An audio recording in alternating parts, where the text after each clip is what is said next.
Atributos de Dios. Un viaje por las Sagradas Escrituras hacia el corazón de Dios.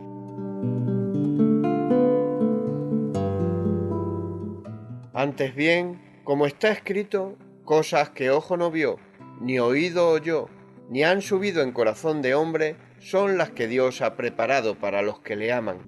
Pero Dios nos las reveló a nosotros por el Espíritu, porque el Espíritu todo lo escudriña, aún lo profundo de Dios.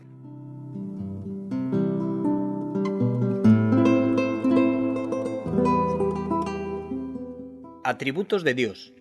Un minucioso e intenso estudio de la palabra de Dios, expuesto por el pastor de la Iglesia Bíblica Reto a la Esperanza en Canarias, Juan Luis Vadillo Romero.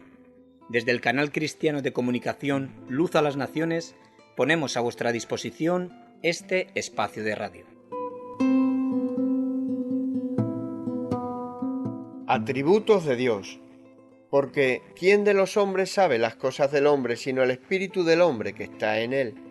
Así tampoco nadie conoció las cosas de Dios sino el Espíritu de Dios. Y nosotros no hemos recibido el espíritu del mundo, sino el Espíritu que proviene de Dios, para que sepamos lo que Dios nos ha concedido, lo cual también hablamos, no con palabras enseñadas por sabiduría humana, sino con las que enseña el Espíritu, acomodando lo espiritual a lo espiritual. Atributos de Dios, todas las semanas en Radio Luz a las Naciones.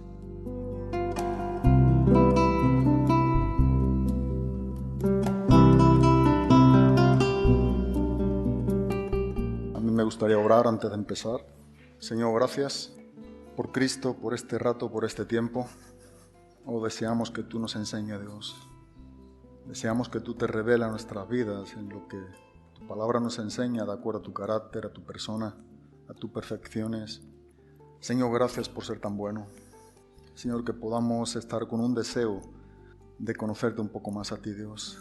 Un deseo grande en nuestras vidas, en nuestros corazones. Queremos que tú sigas obrando con poder, Dios, y la mejor manera, Dios, es conocerte tal y como tú te revelas en tu palabra. Gracias, Padre, por Cristo. Gracias por la Biblia, gracias por tu Espíritu Santo, Dios, y háblanos tú en el nombre de Jesús. Amén.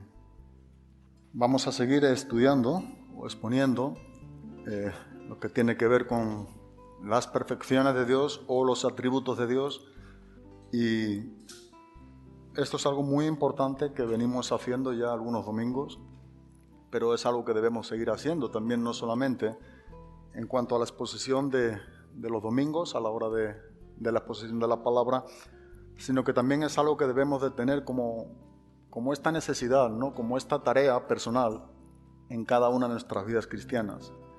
En lo personal creo que es donde debemos también pasar el tiempo estudiando el carácter de Dios, porque solamente de esta manera es que nosotros podremos saber quién es Dios, cómo es Dios.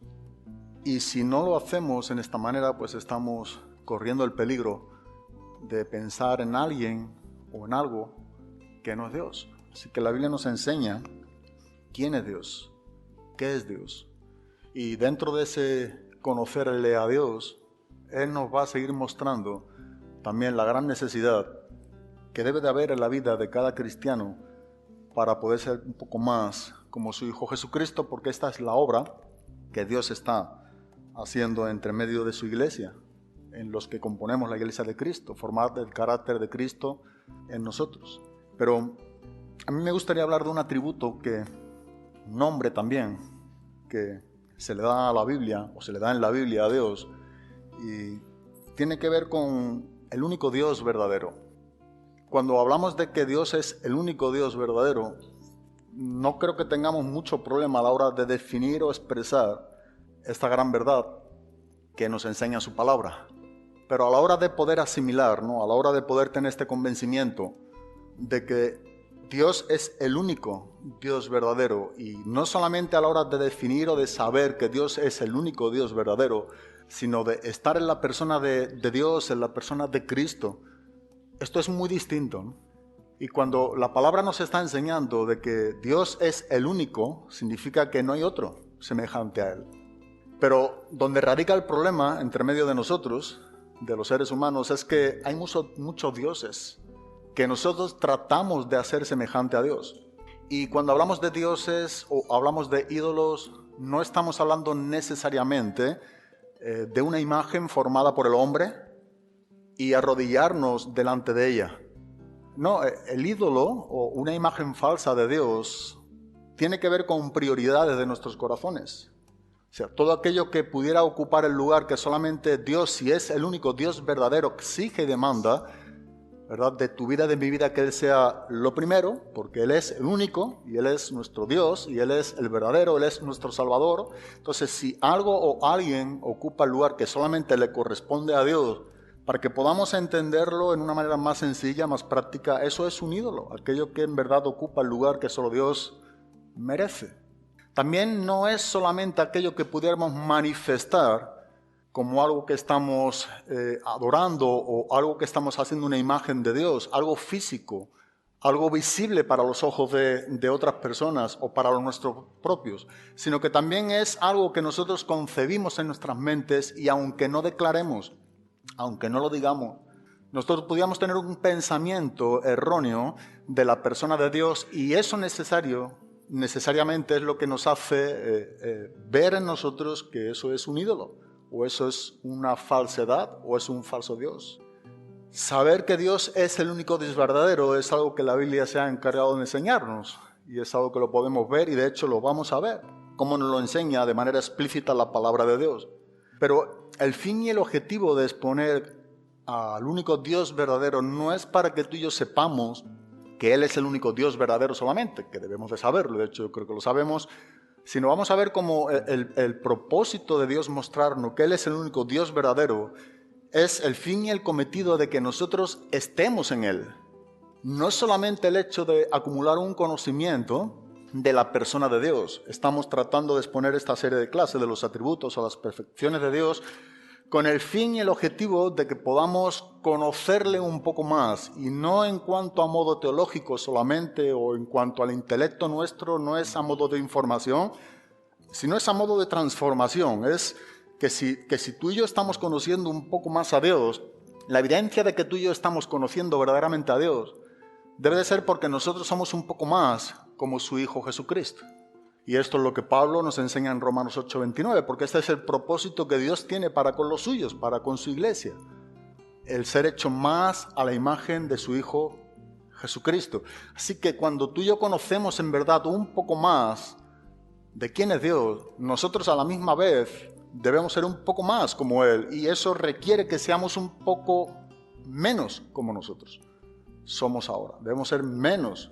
Debemos de tener ese corazón que tuvo Juan el Bautista. Es necesario que yo mengüe para que seas tú el que crezca en mí, ¿no? Yo creo que en este estudio de los atributos de Dios, en verdad debemos de tener esto en mente.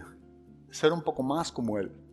Que Dios obre en una manera más poderosa en nosotros. Que ese conocimiento nos esté formando más a la imagen de Cristo. Y por ello estamos hablando de los atributos, o exponiendo de los atributos o las perfecciones de Dios. Cuando hablamos de los atributos, ya hemos dicho en otras ocasiones y volvemos a repetir, no estamos hablando de características o no estamos hablando de rasgos, ¿verdad? O simplemente de algo que nosotros podamos entender de manera superficial. No, cuando hablamos de este tipo de cosas no estamos hablando de Dios. Estamos hablando de su carácter, estamos hablando de sus perfecciones, estamos hablando de la esencia del ser de su naturaleza divina. No es algo que Él tenga por un tiempo. Cada uno de los atributos que estamos exponiendo es algo que Él tiene por siempre y nunca puede dejar de serlo. En el momento que Él dejara de tener uno de los solos atributos que estamos exponiendo, la Biblia nos enseña, dejaría de ser Dios. Tampoco es algo en lo cual Él pueda crecer o menguar, porque si Dios estuviera expuesto a un crecimiento de alguno de sus atributos o expuesto a un menguar en alguno de sus atributos, significaría que Él no es perfecto. Entonces hay que añadirle o hay que quitarle. Entonces tampoco estaríamos hablando de Dios. Estamos hablando del único Dios verdadero, del que no ha tenido principio ni tendrá fin. Estamos hablando, como expusimos el último de los atributos el domingo pasado, de que Dios es un Dios autoexistente. Dios existe en sí mismo. Dios ha existido por siempre. Nunca ha habido un tiempo cuando Él no ha existido, tampoco nunca habrá un tiempo cuando Él deje de existir. Y esto traspasa o trasciende a nuestros pensamientos, ¿verdad? Es difícil para nosotros, porque no estamos capacitados para ellos, de poder contener todo lo que nos está enseñando con respecto a su eternidad, a su carácter. Pero esto es lo que nos está enseñando también la Biblia, ¿verdad?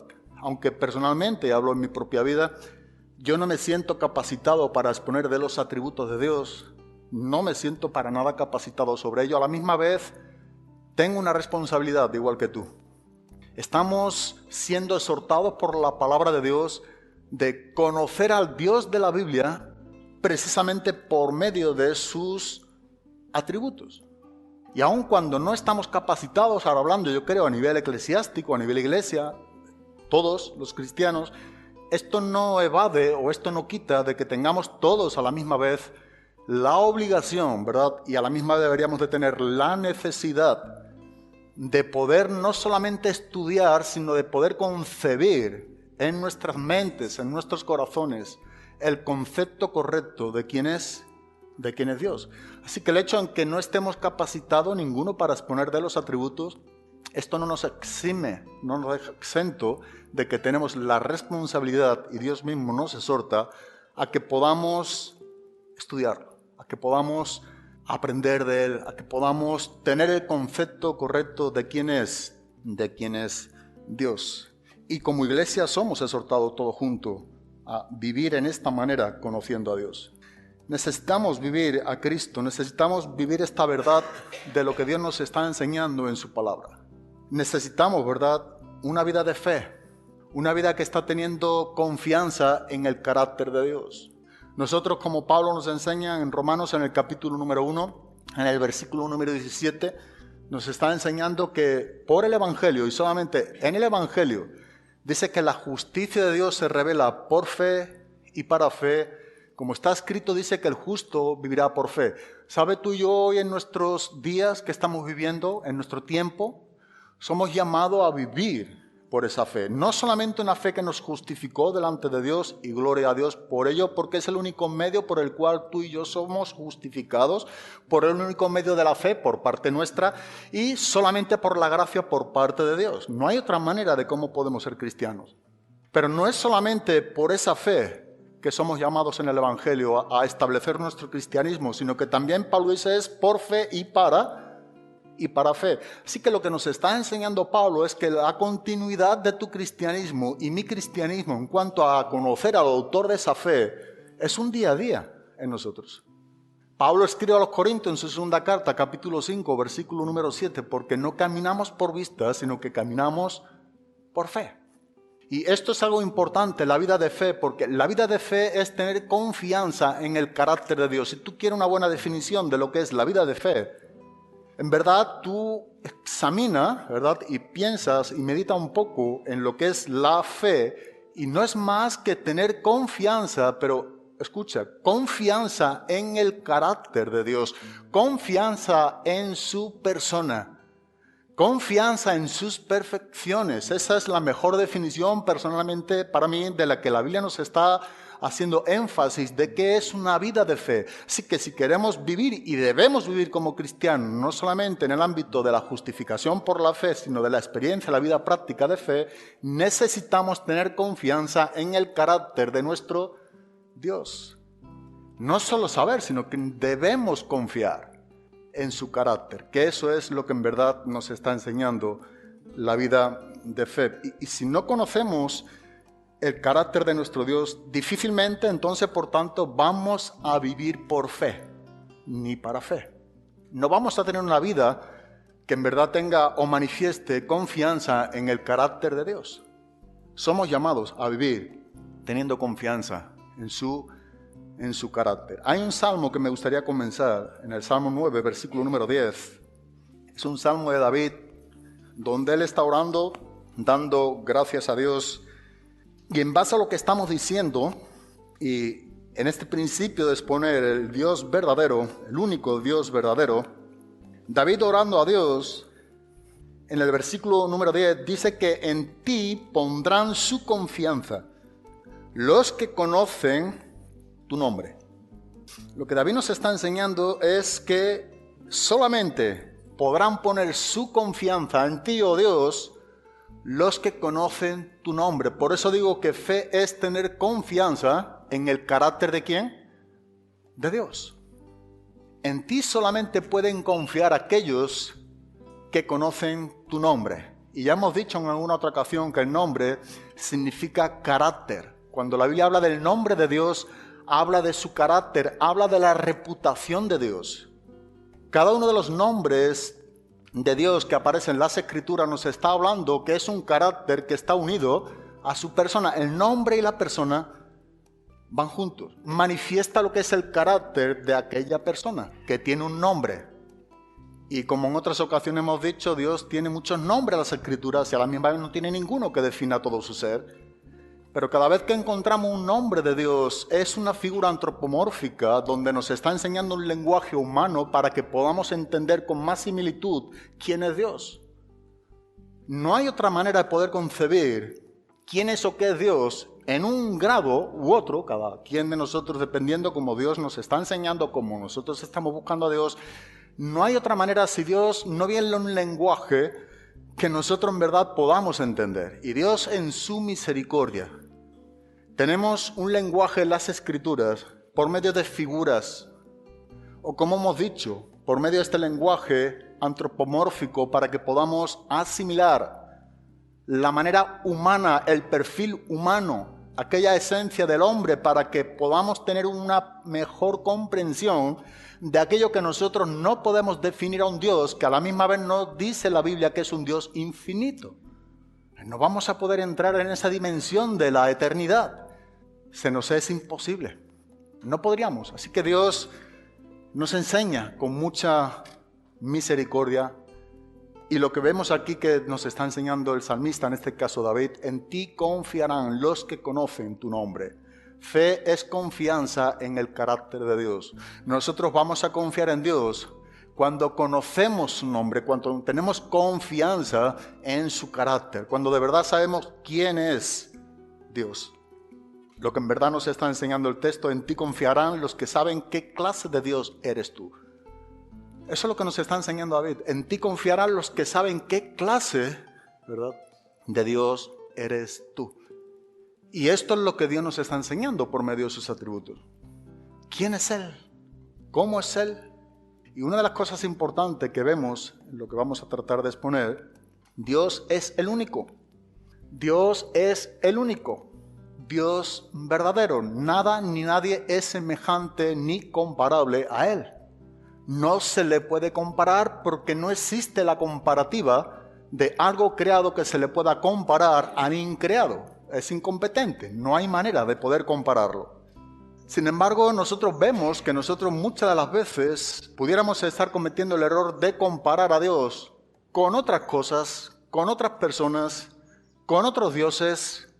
Son falsedades, son irrealidades que no corresponden a la verdad de conocer el nombre de Dios, porque conocer el nombre de Dios implica conocer su carácter, su persona, la verdad de quién es Él. Por eso cuando hablamos tanto de lo que estamos diciendo que nos enseña en el Antiguo Testamento como en el Nuevo Testamento, cada vez que nosotros encontramos de que Dios es un Dios único, Dios es el único Dios verdadero, cada vez que encontramos esta palabra verdadero, siempre hace referencia a lo auténtico, siempre a lo verdadero, a lo veraz, a lo que es real. Siempre encontramos esto, a lo que es genuino. Tanto en el Antiguo Testamento como en el Nuevo es lo que nos enseña. Y las palabras en sí, en el hebreo y en el griego, cuando se busca la palabra verdadero, es lo que nos enseña. Dios es auténtico. Dios es real, veraz, genuino. Pero a la misma vez nos está enseñando, nos está diciendo que Él no es falso. Si Dios es verdadero o es genuino, entonces debemos de entender que a la misma vez nos está enseñando que Dios no es falso. Dios no es algo fabricado. Dios no es algo inventado. Dios no es un ídolo. Dios no es una imitación. No, Dios es genuino. Él es el único Dios vivo y verdadero. Por eso el carácter de Dios en cuanto a su autenticidad es que Él es íntegro. Otra de las definiciones que tiene esta veracidad de Dios es su integridad. Dios es íntegro, Dios es completo. Es sin error, es perfecto. Por eso estamos estudiando sus perfecciones. Dios es el único. Si vamos al profeta Jeremías en el capítulo número 10, en el versículo número 10, es un capítulo que estaremos tratando, creo que tomaremos otra clase, del contraste de los ídolos o los falsos dioses en las Escrituras con respecto al único Dios verdadero, para poder apreciar lo que Dios nos enseña con respecto a su carácter, que Él es el único Dios verdadero, vivo y verdadero. Debemos de exponer también lo que es la falsedad, la hipocresía, los ídolos, la imaginación que el hombre ha hecho de Dios, o lo que el hombre ha fabricado del concepto erróneo de quién es Dios. Y esto es importante que lo podamos contrastar, porque solamente de esta manera nosotros tendremos una mejor comprensión de quién es el único Dios vivo y verdadero. Pero el Señor es el Dios, dice en Jeremías capítulo 10, versículo número 10, verdadero. Él es el Dios vivo y el Rey eterno. Jeremías en el capítulo número 10 está contrastando los ídolos con el único Dios verdadero. Este es el contexto, aunque hemos sacado un versículo de este capítulo. Y muy posiblemente regresemos a este capítulo, si no bien hoy, para el domingo que viene, si Dios permite. Pero lo que está enseñando aquí Jeremías es que Dios es el único. Él no tiene competencia. Dios es realmente como se revela a sí mismo. Él no es una imitación. Él no es una falsedad. Él no es un ídolo. No, Él es el único Dios vivo y verdadero. Él es distinto de los ídolos que los hombres han podido fabricar con sus manos o con sus mentes. Él es totalmente distinto, ajeno.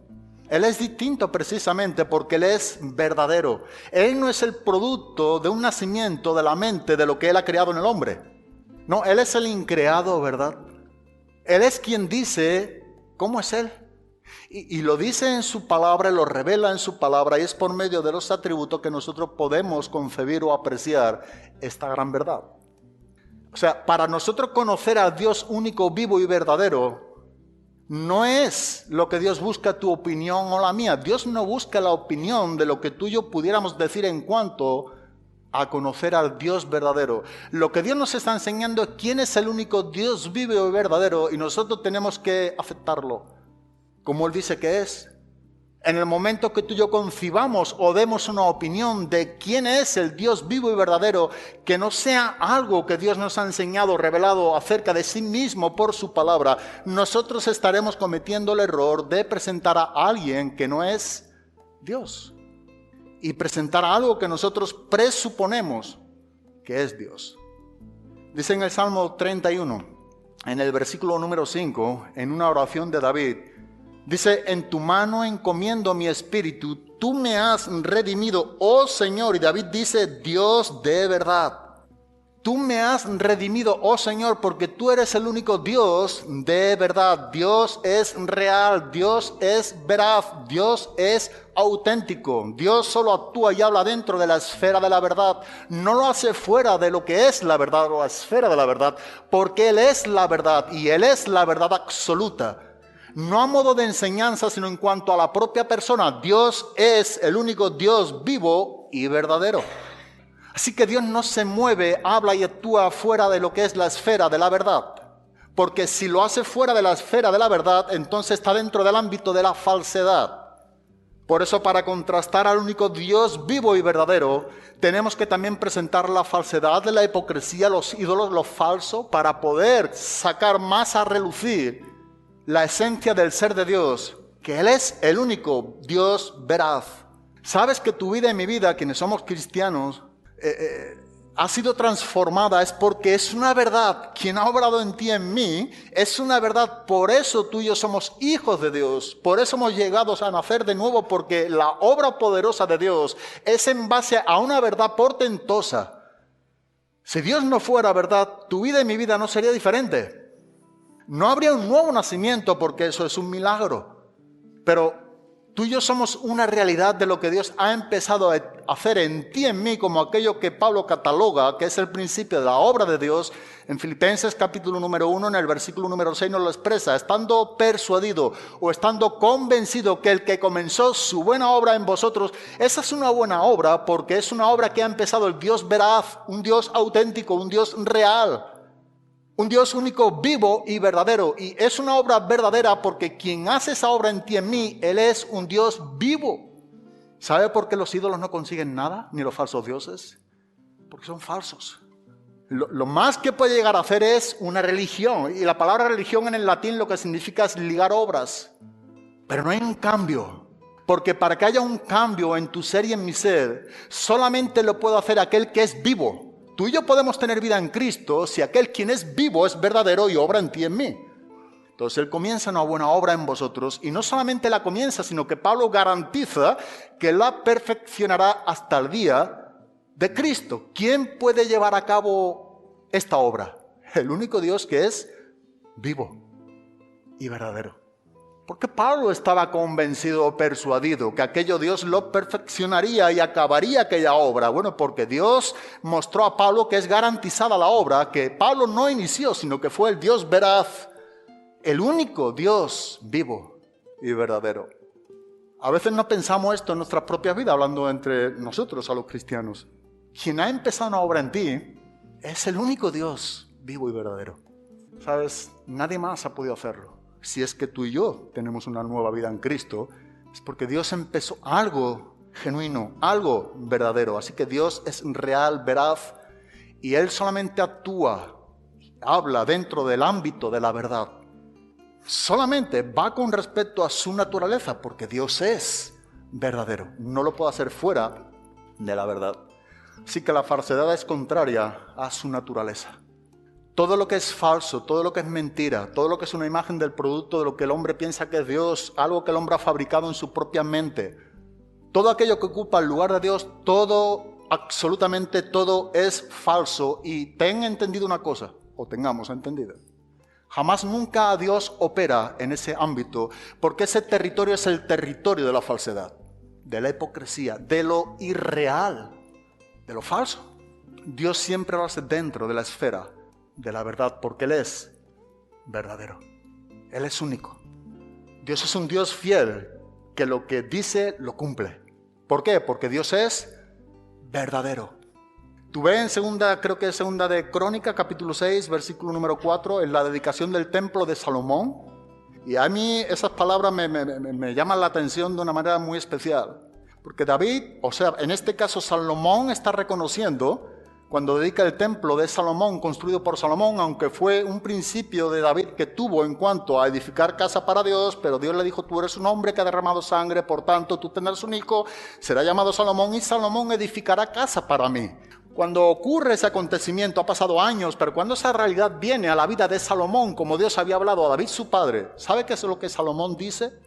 Segunda de Crónicas, capítulo 6, versículo número 4. Dios cumple con sus manos lo que prometió con su boca. Es decir, en el pasado Dios hace una promesa a David, su padre, ¿y sabe cómo la cumple Dios? Con sus manos en el presente de Salomón. ¿Por qué? Porque Dios es el único verdadero. ¿Y por qué más? Porque Dios es un Dios vivo, quien puede mantener no solamente la promesa, sino ejecutarla y cumplirla. Nadie más podría haber hecho eso. Dios cumple con sus manos, en tu vida y en mi vida igualmente, lo que Él promete con su boca. Lo que Dios dice, lo hace. ¿Por qué? Porque lo que Dios hace y dice siempre estará dentro de la esfera de la verdad. Siempre. Él no va a hacer nada que esté fuera del ámbito de la verdad, porque Él es la verdad.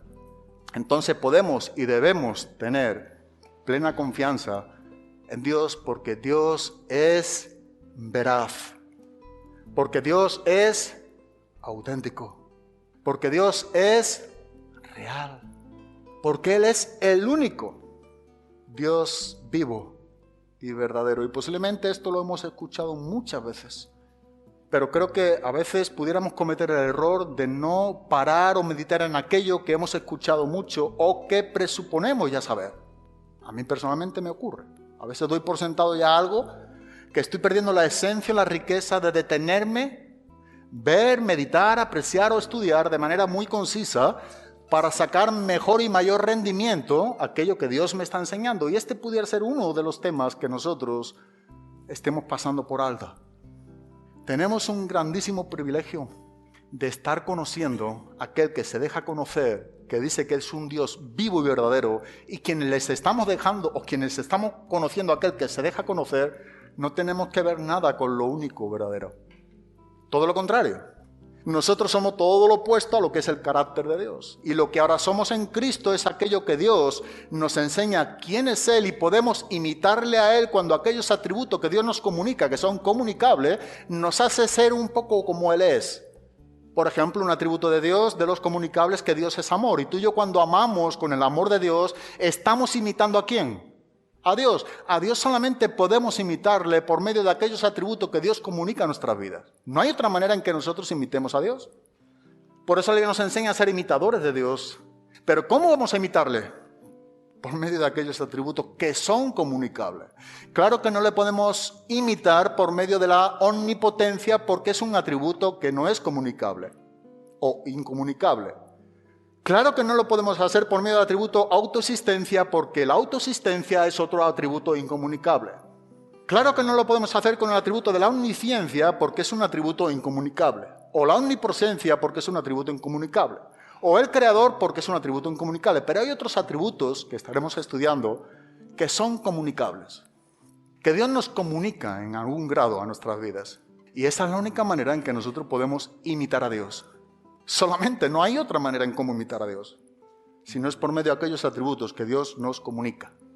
Y esta es una gran verdad que solo quienes hemos nacido de nuevo sabemos de manera muy contundente. Si tú has nacido de nuevo, tú sabes que lo que Dios ha iniciado en ti tiene que ver con la verdad. Si hay algo que a nosotros nos alienta y nos da garantía de lo que somos en Cristo, es el principio de un obrar de Dios conforme a su verdad. Esto ha quebrantado todo lo que somos. Aquello que Dios empezó contigo y conmigo, sabemos que es verdadero.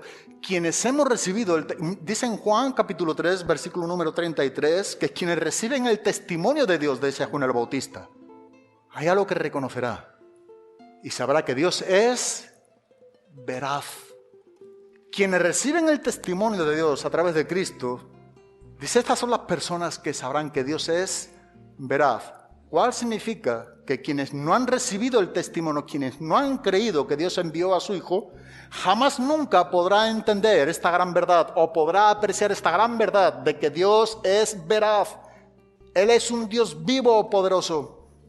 Él es un Dios único, auténtico. Esa es la obra inigualable que nadie puede imitar y nadie puede hacer, sino es Él el que inicia en nosotros. Esa es la buena obra que Dios inicia en ti y en mí. Dios es veraz. Eso solamente lo sabemos aquellos quienes hemos recibido su testimonio. Y pudiéramos preguntarnos ante esta gran verdad de Juan 3:33, ¿cómo tú y yo vivimos delante de esta veracidad de Dios? Si Dios es veraz, si Dios es auténtico, si Dios es real, si Dios es un Dios vivo, ¿cómo tú y yo estamos viviendo frente a esta realidad? ¿Cómo estamos apreciando esta revelación de Dios que el Espíritu Santo nos está dando por haber recibido el testimonio de Dios en cuanto a su Hijo Jesucristo? Es importante que esto lo tengamos de manera presente en nosotros. Dios es veraz. Dice también en Romanos, en el capítulo 3, versículo número 4, en contraste el apóstol Pablo, hablando con los hombres y poniendo la comparativa de Dios, dice, no, sea Dios veraz y todo hombre mentiroso. ¿Por qué? Porque es el único veraz absoluto. Él es el único verdadero absoluto. Entonces, sea Dios veraz y todo lo demás tiene que ver con la falsedad, con la mentira, con el engaño, con las irrealidades. Pero Dios no. Dios está fuera del ámbito de la falsedad. Por tanto, solamente obra, solamente trabaja, solamente habla dentro de lo que es la esfera de la verdad y solamente dentro. Si tú y yo queremos que Dios obre en nuestras propias vidas, es importante que estemos dentro de la esfera de la verdad, porque fuera de ella Dios no va a obrar. Así que Él es el único Dios verdadero, nadie o nada ni nadie puede ser comparado a Él. Hay un salmo, en el Salmo 50, en el versículo número 21, donde el salmista nos deja una gran verdad a ver, cuando nos dice las palabras de Dios mismo, retando a cada uno de nosotros, los seres humanos.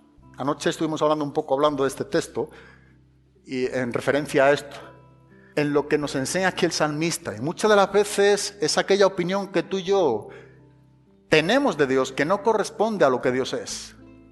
Y es por eso que el salmista, ¿verdad?, está escribiendo un salmo donde Dios es el que dice: de cierto, tú pensabas que yo sería como ¿quién? Como tú. O que yo era como tú, en el caso hablando aquí Dios. Muchas de las veces yo creo que esto ha venido a nuestras vidas, si somos honestos. Nosotros hemos llegado a pensar que Dios es como nosotros. Y no es verdad.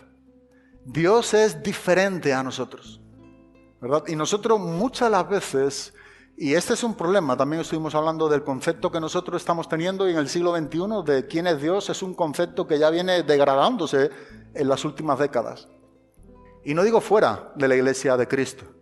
Hablando dentro de la iglesia de Cristo, el concepto que tú y yo estamos posiblemente teniendo de Dios es un concepto bajo. Es un concepto que no corresponde al único Dios vivo y verdadero. Y Dios le dice aquí al salmista: pensaba que yo era como tú y no soy igual, soy diferente. Qué bueno es que tenemos esto registrado en la Biblia, porque honestamente, seguro, cada quien de nosotros en alguna ocasión hemos pensado que Dios es como nosotros. Hemos rebajado a Dios, ¿verdad? Hemos como casi acomodado, exigiendo a Dios que se acomode a nuestro pensamiento, a nuestra manera de entender el cristianismo, a nuestra manera a veces de pensar o hacer algo. Hemos rebajado tanto a Dios su concepto que prácticamente le estamos sometiendo a un idealismo o un pensamiento que nosotros hemos fabricado personalmente referente a Dios, que no es de Dios, que está dentro del ámbito de la falsedad y que Dios no está ahí. Y es por eso que Dios está diciendo aquí: tú has pensado que yo era como tú y no lo soy. Por eso es importante saber cómo es Dios, para que nosotros pensemos correctamente ¿de quién? De Dios. Por eso me gusta mucho lo que Tozer decía en cuanto a todos los tiempos del cristianismo, todas las épocas. Dice que el cristianismo de cualquier época, hablaba Tozer, ha sido fuerte o ha sido débil dependiendo del concepto que la iglesia haya tenido ¿de quién? De Dios. Pero nosotros estamos teniendo un concepto hoy de Dios un poco bajo o muy bajo. Bueno, es por eso que el cristianismo de cualquier época es fuerte o débil dependiendo del concepto de Dios. ¿Cómo es tu cristianismo y mi cristianismo? Depende del concepto que tú y yo tengamos de Dios. Tozer también decía que cuando pensamos en Dios es lo más importante de nosotros. Cuando tú y yo pensamos en Dios, eso es lo más importante que tú y yo tenemos. Nada más importa. Imagínate, a lo largo del día, si somos honestos, ¿cuántas veces tú y yo pensamos en Dios? ¿Y cómo pensamos en Dios? Sería otra pregunta. Que a veces lo que inunda nuestro ser no tiene que ver con aquello que es verdadero. Son con cosas que no son verdades. Y eso prácticamente ocupa no solamente el tiempo de nuestra vida, sino la preocupación que aquello acarrea en nuestras vidas. Porque no estamos descansando en el único Dios verdadero. Estamos más preocupados por aquellas cosas que no tienen que ver con Él y su carácter. El concepto que tú y yo tengamos de Dios es muy importante.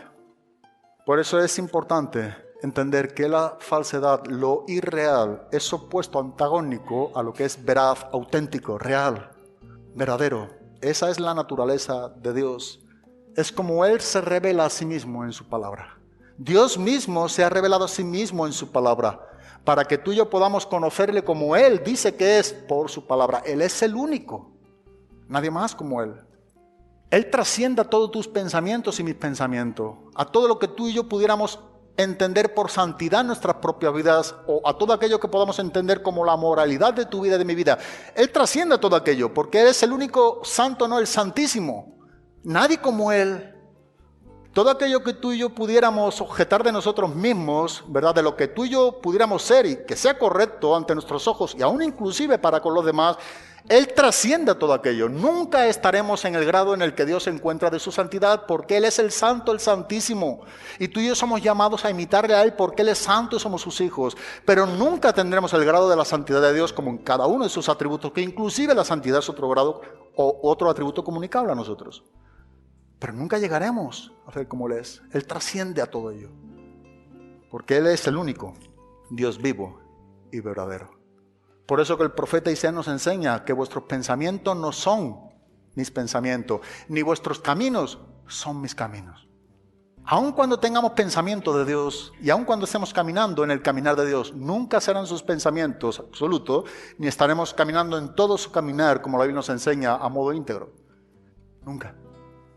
Sin embargo, nosotros tenemos que reconocer que el privilegio más grande que Dios nos ha dado a través de Cristo es haber recibido la verdad.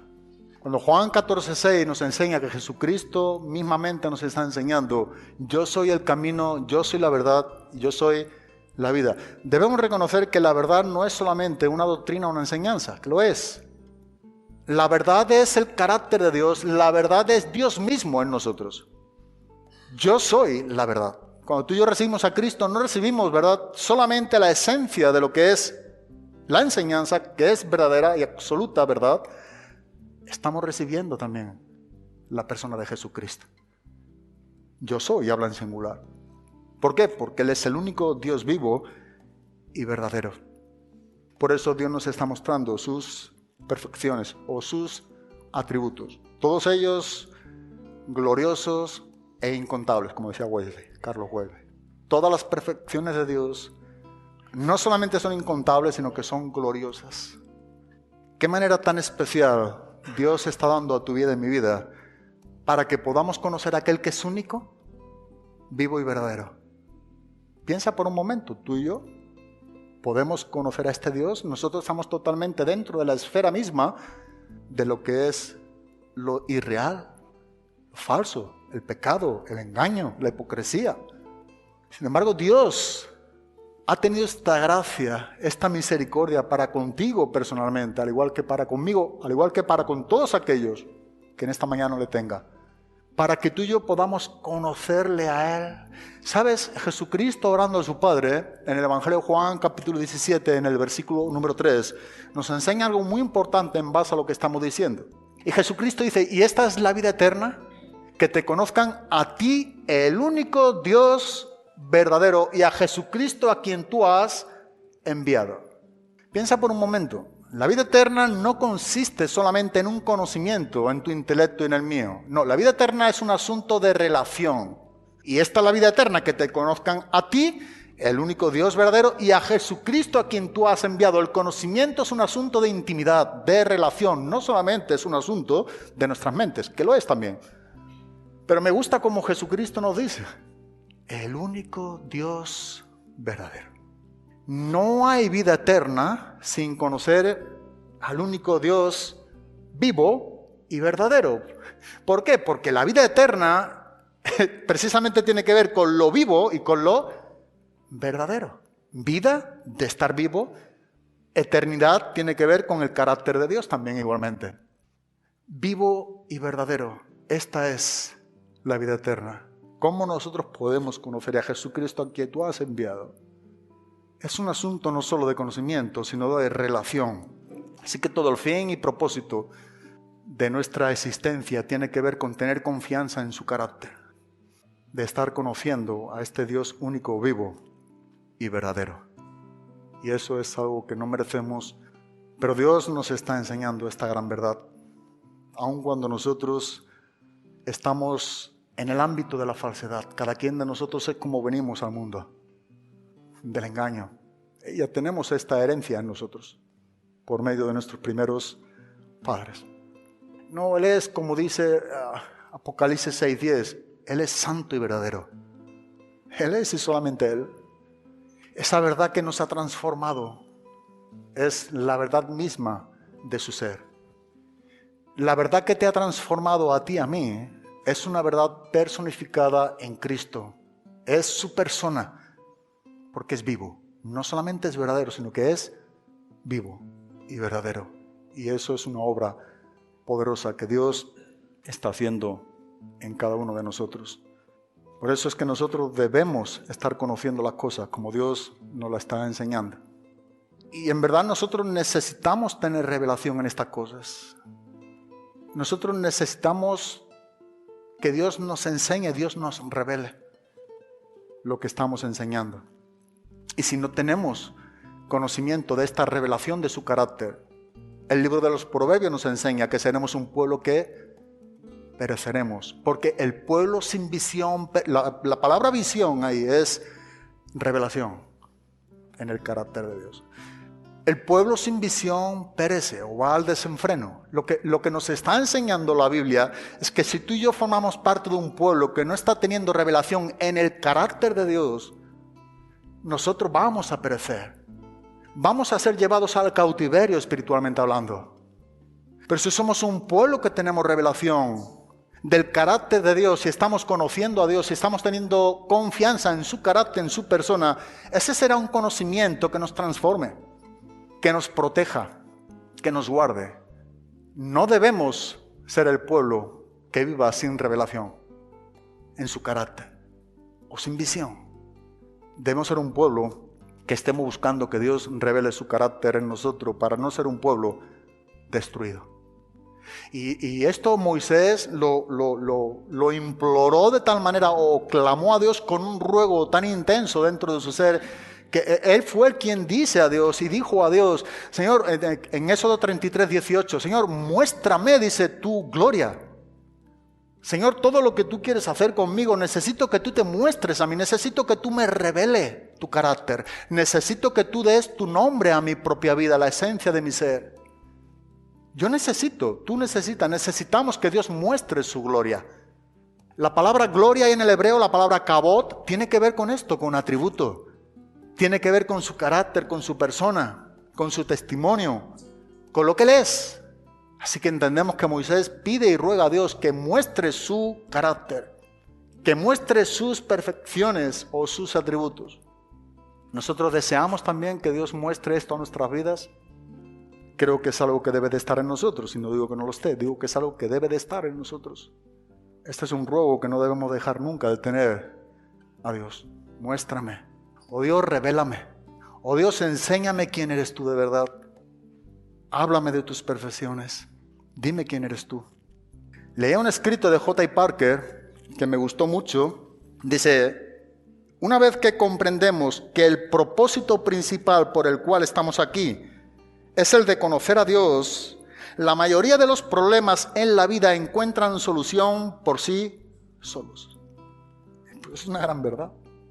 Una vez que tú y yo llegamos a comprender el propósito por el cual verdaderamente Dios nos tiene a ti y a mí, que tiene que ver con un asunto de conocerle a Él, y aquello en verdad es algo que descubrimos, que apreciamos, que encontramos, lo demás dice que es algo que se soluciona por sí solo, es decir, no tendrá relevancia frente a esta gran necesidad que tú y yo tenemos de conocer a Dios.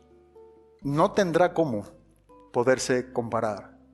Y leyendo en un libro también de Tozer, no sé, pero encajaba perfectamente sin estar leyendo una cosa con la otra, pero él decía, y parece que esto está a modo de una conversación de sintonía con lo que escribía J. Parker, y Tozer decía, la falta de conocimiento del santo es lo que nos ha traído nuestros problemas. El redescubrimiento de la majestad de Dios logrará grandes cosas en cuanto a la salvación de esos problemas, solución de esos problemas. Nos será imposible mantener sanas nuestras prácticas morales y rectas nuestras actitudes mientras nuestra idea de Dios sea errónea o inadecuada. Si queremos traer de nuevo el poder espiritual a nuestra vida, debemos comenzar a pensar en Dios de un modo que se aproxime más a como Él es en realidad. Si queremos experimentar este poder de Dios en nuestras vidas, a nuestros días, en diferentes situaciones que pudiéramos estar viviendo cada quien de nosotros en lo individual o como iglesia, es importante que también nosotros tengamos el concepto correcto de quién es Dios. Porque sabremos lo que Dios puede hacer en nosotros. Desearemos que Dios haga en nosotros. También sabremos lo que es imposible que haga Dios. Así que todo esto manifiesta una obra poderosa y garantizada de lo que Dios hará en nosotros, en medio de nosotros, Dios manifestará su poder también dependiendo de cómo nosotros estamos conociéndole a Él, cómo tú y yo opinamos en cuanto a sus perfecciones, a sus atributos o a su carácter. Y esto debe de estar mucho en sintonía con quién es Dios. Así que también es importante que nosotros pensemos correctamente sobre Dios. Dice en Proverbios capítulo 23, en el versículo número 7, tal como el hombre piensa en su corazón, así es Él. Tal como tú y yo pensamos aquí dentro. Nadie nos escucha, ¿eh? Nadie sabe lo que estamos pensando. Pero sí somos tú y yo. Aun cuando tu boca y mi boca no son abiertas para expresar ningún pensamiento, tal como nosotros pensamos lo más profundo de nuestro ser, sin que nadie oiga verbalmente lo que tú y yo estamos hablando, pensando o comunicando, la Biblia dice, tú eres así como tú piensas en tu corazón. ¿Sabes otra cosa? Tarde o temprano haremos aquello que tú y yo pensamos de manera continua. Lo haremos. Tal como tú y yo pensamos en nuestros corazones. En esa intimidad, como tú y yo pensamos, ¿verdad? Nadie nos oye, nadie nos ve. Esa es la verdad de lo que tú y yo somos. Y por un tiempo nadie sabrá. Pero ¿sabes otra cosa? Por otro tiempo aquello sabrá. Eso es lo que tú y yo somos. No se podrá contener ahí dentro. Por eso es importante que tú y yo pensemos correctamente de Dios, porque eso nos transformará a nosotros. Así seremos, tal y como nosotros pensamos acerca de Dios. Así seremos también en lo más profundo, en esa verdad íntima de nuestros corazones acerca de quién es Dios. Por eso debemos pensar correctamente acerca de Dios. Debemos tener el concepto correcto de Dios. ¿Sabes? Esto es diferente, también estuvimos hablando anoche sobre esta verdad. Esta es la diferencia de los cristianos de antaño. ¿Sabe el concepto que tenían los cristianos antaño, la iglesia de Cristo? Precisamente el concepto que tenían de Dios era un concepto elevado, era un concepto bíblico, y aquello les permitía vivir cualquier situación que venían en sus vidas. Estuvimos hablando de los mártires de los primeros siglos de la era cristiana. ¿Sabes por qué ellos podían gozarse en medio de las persecuciones? Simplemente porque tenían el concepto correcto ¿de quién? De Dios. Era por esta gran verdad. ¿Sabe por qué a nosotros hoy en día cualquier situación y cualquier problema, a nosotros, hablando a la iglesia de Cristo en general, nos preocupa cualquier cosa pequeña que hubiera podido ser para aquellos de antaño, ¿verdad? Para nosotros algo que es pequeño pudiera ser tan grande precisamente porque tu concepto y mi concepto de quién es Dios no está en sintonía con quién dice Dios que Él es. Y uno pudiera ver, uno estudia la vida de los puritanos. Hay un libro que recomiendo, yo parece que no tengo librería, siempre estoy con los libros, no tengo librería. Caballero seguro estará apuntando, pero no tengo librería. Él los va comprando todos, eso es bueno. Hay un libro de John Fox, del siglo XVI. Es un libro, habla exclusivamente de la iglesia perseguida desde el primer siglo, en el 64 después de Cristo, por medio de Nerón. Solamente en los 3 primeros siglos hay 10 persecuciones notorias de la iglesia de Cristo. Este libro, que se escribe lo que es la persecución de la iglesia durante 19 siglos, aún inclusive John Fox murió en el siglo XVI, XVII, ya ha entrado en el XVII, pero se siguió escribiendo de aquellas persecuciones hasta finales del siglo XIX. ¿Sabes? En el tiempo de la Reforma, los puritanos, cuando la iglesia protestante, ¿verdad? Cuando la Reforma, solamente había un libro que tenían y es el único libro que leía, era la Biblia. Pero aparte de la Biblia, ellos tenían este libro de John Fox. El libro se llama Los Mártires. ¿Sabes? Tales puritanos se alentaban leyendo el libro de John Fox, porque lo único que este libro estaba mostrando es como aquellos hombres encontraban deleite, gozo en medio del sufrimiento. En medio de todas las persecuciones había un pueblo que se gozaba. Y sabes, él explica muy bien por qué era la causa de este gozo tenía que ver con el concepto correcto de Dios, y los puritanos solamente leían el libro de John Fox. Empezaron a leer otro libro, ya cuando John Bunyan escribió el libro del Progreso del Peregrino. Es otro de los libros que deberíamos de leer como cristianos, de John Bunyan. Pero hasta que John Bunyan, que escribió posteriormente después de John Fox, no apareció este libro, el único libro que ellos leían de manera continua, porque estos testimonios de los mártires traían fe a sus vidas. ¿Sabes? Estos hombres tenían el concepto correcto de Dios. Lo que para nosotros sería un infierno, vivir alguna situación o tribulación, sería una pesadilla, ellos encontraban gozo en medio de esta persecución.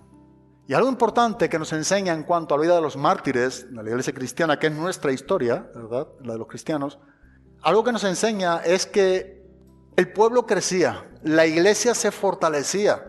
¿Por qué? Porque estaban conociendo más en esencia a aquel quien Dios había dejado conocer. No estaban teniendo un concepto erróneo acerca de Dios, estaban teniendo el concepto correcto acerca de Dios, de quién es Dios. Así que aquellos temores, aquellas incertidumbres que a nosotros hoy pudiera venir en nuestras vidas en medio de situaciones, para ellos era un motivo de gozarse. Pensando en mi propia vida, lo único que concluyo es una cosa: ellos tenían el concepto correcto de Dios. Ellos tenían la opinión correcta de Dios. Ellos lo único que podían mostrar, aun cuando en medio de la persecución, del martirio, de cómo eran matados los cristianos, en medio de atrocidades, ellos podían encontrar en medio de esas situaciones gozo en el Señor. ¿Por qué? Porque conocían el carácter de ¿quién? De Dios. Y la iglesia iba creciendo. Y era una iglesia entendida en quién era Dios, cómo era el carácter de dicho Dios. Nosotros posiblemente hoy estemos muy lejos de estas grandes verdades, pero necesitamos parar y meditar y conocer a este Dios que se está dejando conocer de manera verdadera, de manera íntima. Y esto yo creo que nos deja mucho el ejemplo de lo que también nosotros debemos de tener como anhelo en nuestras propias vidas. Ellos entendían algo, como dice en Filipenses 1:29 el apóstol Pablo. Ellos vivían sus vidas siendo conscientes del carácter de Dios. No solo si tú y yo vivimos de esta manera nos hará tener la opinión correcta de Dios, sino que nos alentará a vivir de manera correcta de Dios. No es suficiente con que tengamos una opinión correcta acerca de Dios, que debemos tenerla. Debemos vivir esa opinión. No sé si me explico. Es algo que debemos de practicar, es algo que se debe de manifestar en tu vida y en mi vida. No solo es para conocer, sino para vivir. Por eso cuando Pablo escribe a los filipenses, en el capítulo 1, versículo 29, dice: porque a vosotros se os ha concedido, por amor de Cristo, no solo creer en Él, qué privilegio tan grande, sino también sufrir. ¿Por quién? Por Él. Tener la opinión correcta acerca de Dios no es solamente recibir el privilegio de creer en Él, gloria a Dios por ello, pero junto a ese privilegio también nos dice que Dios nos está concediendo el sufrir por Él. Tú y yo no vamos a estar dispuestos si no tenemos esa opinión correcta, el concepto. Si no estamos viviendo de manera real a Cristo, al único Dios vivo y verdadero. Lo que Dios nos está concediendo no es algo que tú y yo elegimos. No estamos eligiendo, es lo que Él nos está concediendo. Y lo que nos está concediendo, al igual que la iglesia de Filipos, no es solamente que tú y yo creamos en Cristo, sino que tú y yo podamos estar dispuestos a sufrir por causa de Cristo. Y eso mostrará que Cristo de verdad es el único Dios vivo y verdadero en nosotros. Si esto no es una verdad, simplemente es una información que tú y yo estamos teniendo hoy más. Si es una verdad, será una transformación. Esto nos transformará. Y tú y yo necesitamos ser hombres y mujeres transformados por el poder de Dios. Y esto no se puede llevar a cabo sin estar conociendo verdaderamente al único Dios vivo y verdadero. Necesitamos esto entre medio de nosotros. Hablando nuevamente de los puritanos, en el siglo XVI-XVII, ellos no querían solamente saber las bienaventuranzas de Dios. Ellos querían vivir las bienaventuranzas de Dios, que Dios les daba para con ellos. Cuando Jesús escribe el Sermón del Monte, y en Mateo capítulo 5, el versículo del 10 al 12, nos está enseñando que bienaventurados sois cuando por mi causa, solamente por la causa de Cristo, dice, os vituperen, os persigan, os maltraten y digan toda clase de mal contra vosotros, aún inclusive mintiendo, dice, gozaos y alegraos porque vuestro galardón es grande en los cielos y porque así hicieron antes con los profetas que a vosotros. Una cosa es que tú y yo sepamos acerca de las bienaventuranzas y otra cosa es que tú y yo vivamos esa bienaventuranza. Los puritanos querían vivir lo que los mártires vivieron en días pasados a sus vidas. Y de hecho, en medio de la época de los puritanos, muchos estuvieron dispuestos y murieron por causa de la fe, por no negar a Cristo, solamente porque tenían el concepto no solamente correcto de Dios, sino porque tenían al único Dios vivo y verdadero, al que es veraz, al que es auténtico, y nada ni nadie les hacía retractarse de la opinión que tenía de Dios. Ahí tiene Martín Lutero con las 95 tesis en la Catedral de Wittenberg en Alemania, en el tiempo también de la Reforma. Todo el dilema con Lutero se hubiese acabado muy pronto. Si él hubiese aceptado lo que el mundo del ámbito político o de los reyes y de los papas en aquel entonces eclesiástico en el ambiente católico, él hubiese quitado esas 95 tesis, se hubiese retractado de lo que estaba diciendo, de lo que dice la iglesia en aquel entonces y lo que decía Dios, Lutero no tendría ningún problema. Aconsejo que tú leas la isla de Word, esta gran verdad que ocurrió en el tiempo de la Reforma. Pero vea un hombre entero. Un hombre que conocía el carácter de Dios. ¿Y sabe lo que Lutero decía en las 95 tesis? Este es el carácter de Dios, este es el carácter de la religión. La Biblia dice esto, el hombre dice lo otro.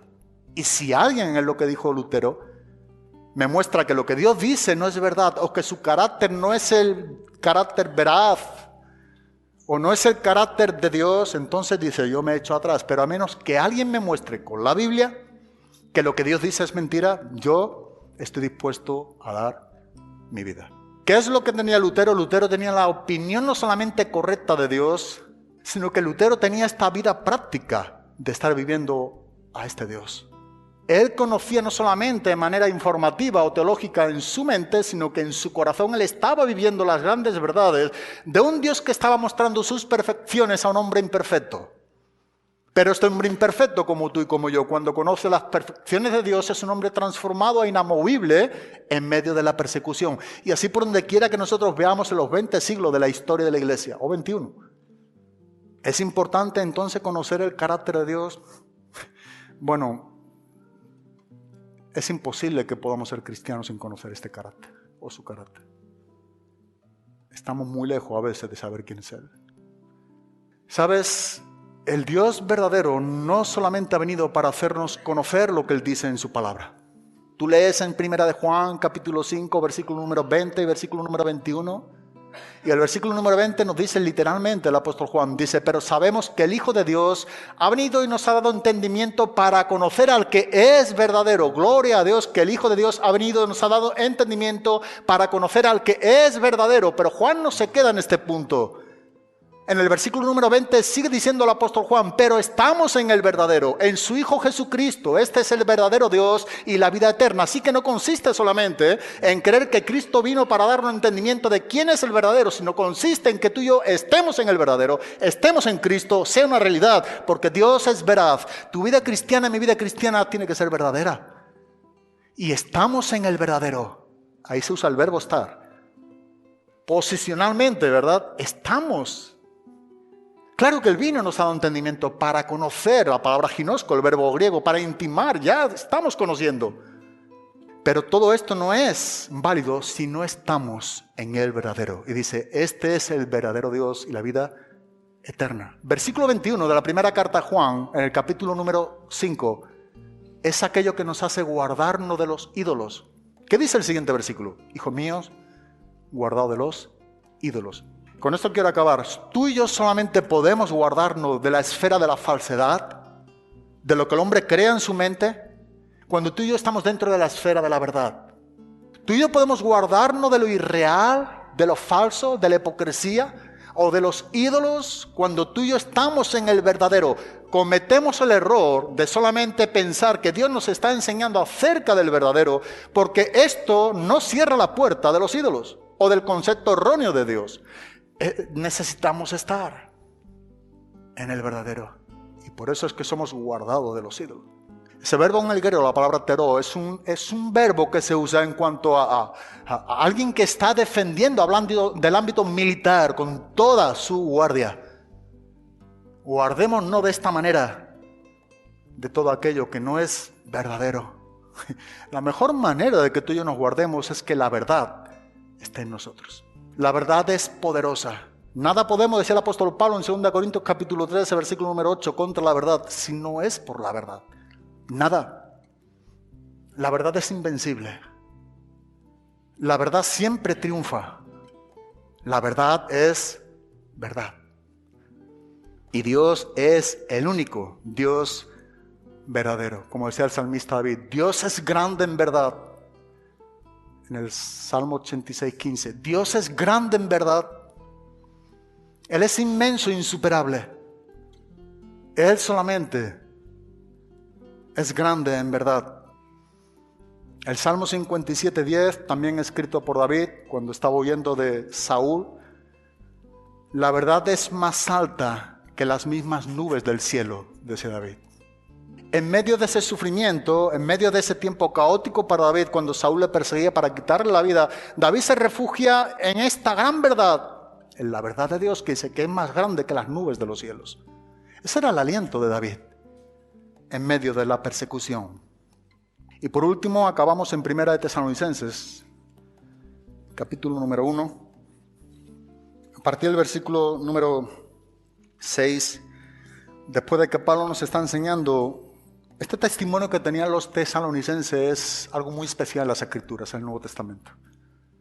Ellos habían recibido el Evangelio no en tiempos favorables, no, tales personas habían recibido el Evangelio en medio de gran tribulación, persecución, dificultades. Digo porque esto debería de alentarnos o alentar a aquellos quienes no han recibido a Cristo. Vivimos hoy en día en estos días tiempos peligrosos, tiempos difíciles, tiempos perversos. Puede recibir el Evangelio en medio de estos días difíciles también, como lo hizo la iglesia de Tesalónica. Ellos recibieron el Evangelio y lo recibieron con gozo. Lo recibieron con un gran gozo, dice la Biblia, en medio de esos días difíciles. ¿Por qué? Porque Dios es verdadero. Él es mayor a los sufrimientos. Él es mayor a los tiempos que tú y yo vivamos. Dios es único, ¿verdad? Dios es vivo, está vivo. Y Él es verdadero y Él es poderoso para obrar de manera incomprensible para ti y para mí. Esa es la manera en cómo Dios obra en los tesalonicenses. Y Pablo, bueno, de hecho Pablo, tú lees la carta de Tesalonicenses, dice que esto precisamente es la corona de Pablo, este es el gozo de él. Los tesalonicenses eran motivo de gozo para el apóstol Pablo. En cuanto a su testimonio y cómo recibieron a Cristo.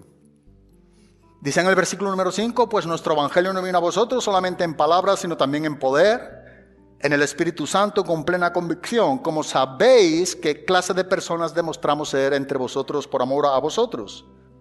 Sigue diciendo en el versículo número 6, y vosotros vinisteis a ser imitadores de nosotros y del Señor, habiendo recibido la palabra en medio de mucha tribulación. No fue poca, mucha.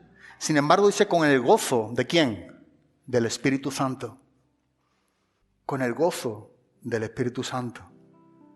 De manera, este es el resultado, versículo 7, que llegasteis a ser un ejemplo para todos los creyentes en Macedonia y Acaya. Cuando la Biblia habla de Macedonia y Acaya, habla de todo Grecia.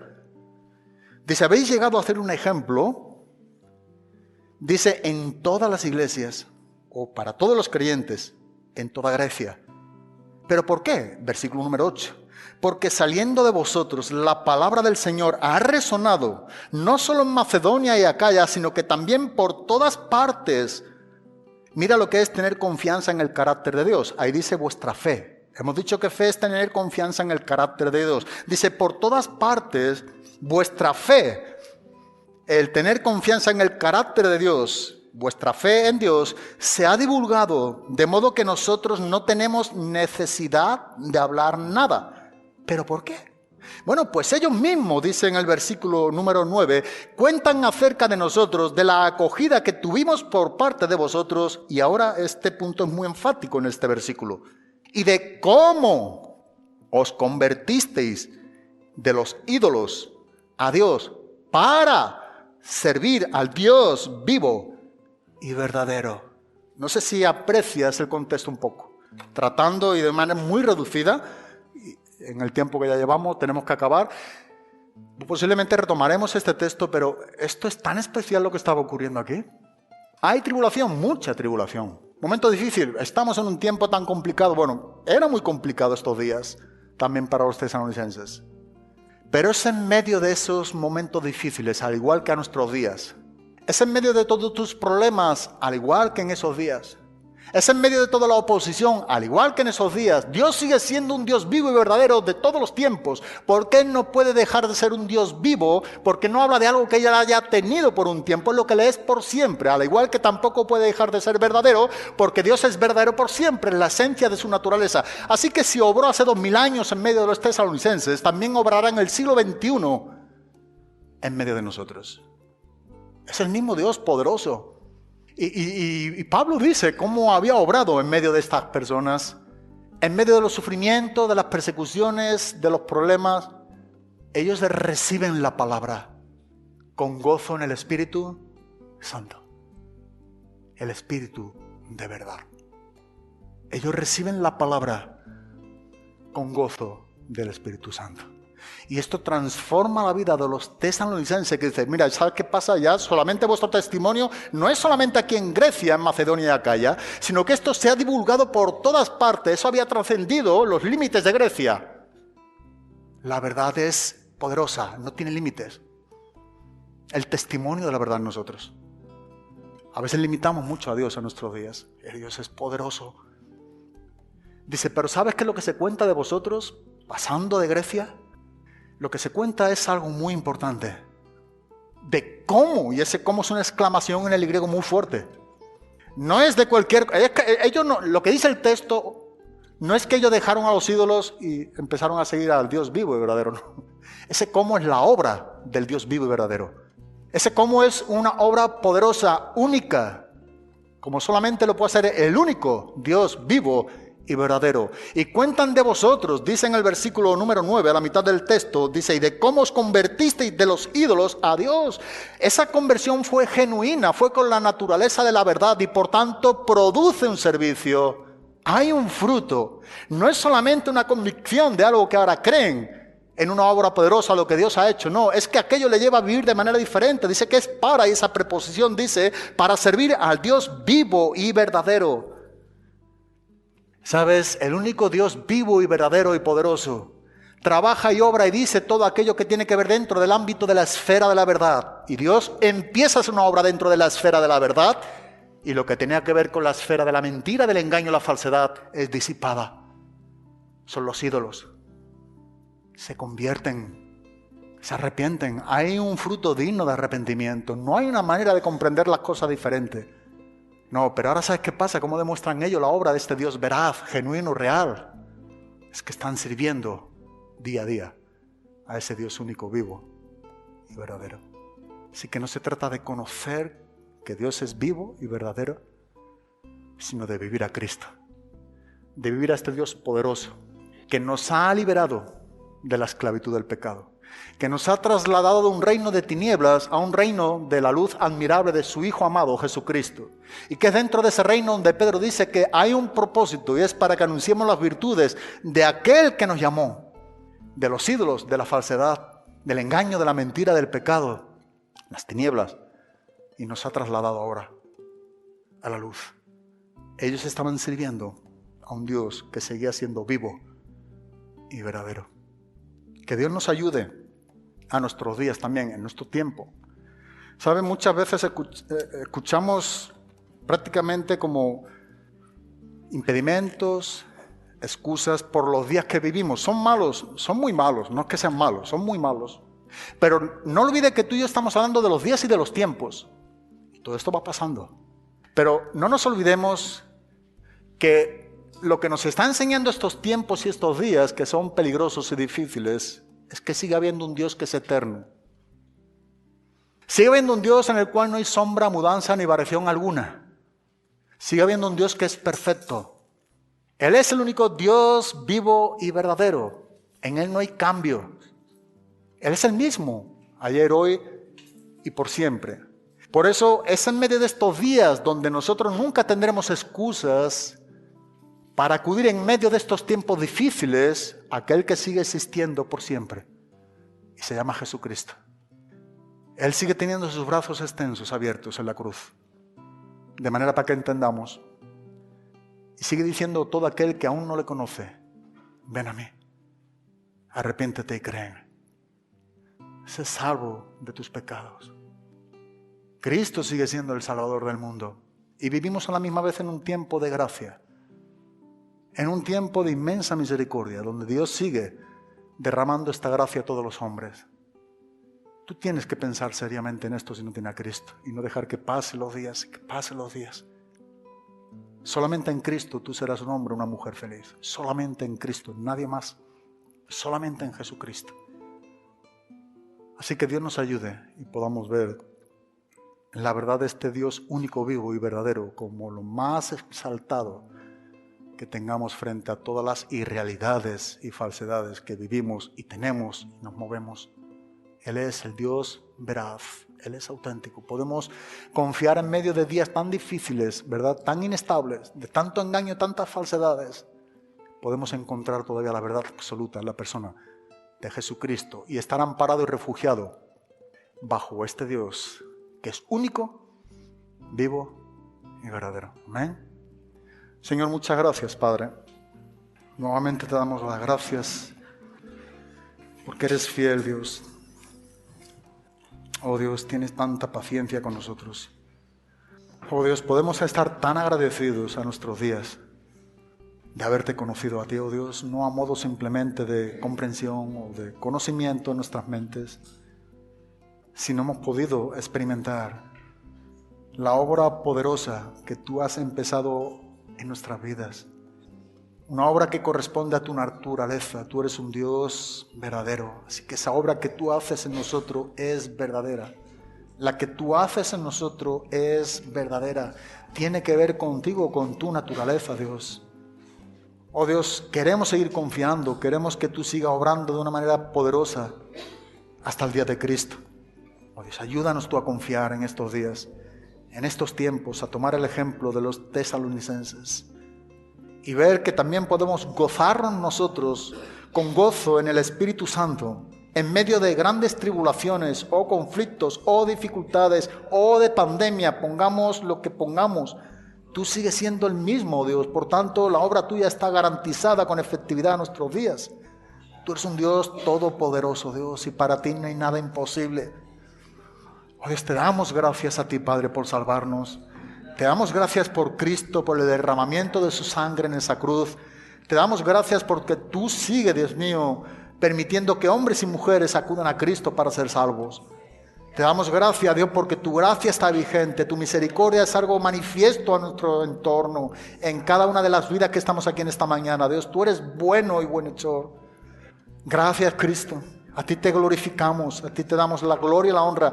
Y este es el motivo por el cual queremos seguir orando, cantándote, adorándote en espíritu y en verdad. En el nombre de Cristo Jesús. Amén, Padre.